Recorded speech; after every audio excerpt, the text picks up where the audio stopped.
Tonight, we'll walk you through some evidence that's been gathered that shows a timeline from the moment the shooter left their house, plus people who knew the victims. We begin tonight with News 2's Adam Minzer asking an expert what a red flag law saved that made a difference. After 6 people were murdered at the Covenant School yesterday, the question weighing on many, what could have been done to prevent this school shooting from happening? Is there any law in this state that would have allowed police to take those guns away from this person had it been reported?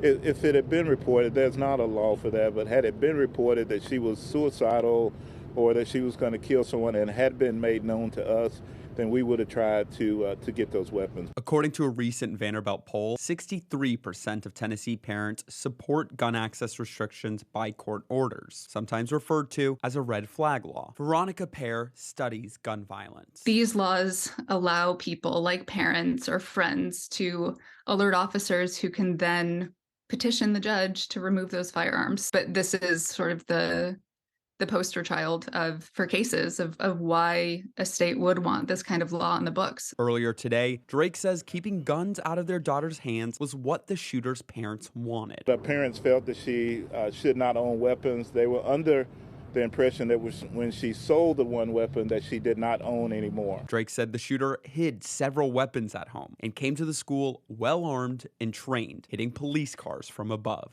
The suspect was in an upper level.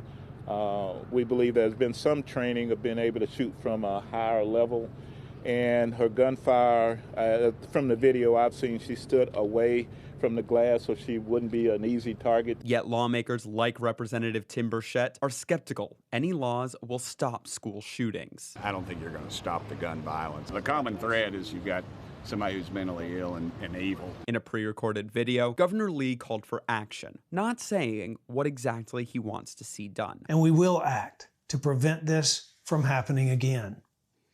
There's a clear desire in all of us, whether we agree on the action steps or not, that we must work to find ways to protect against evil. President Biden today was clear. What he wants in the wake of yesterday's mass shooting is an assault weapons ban. I mean, just think about it.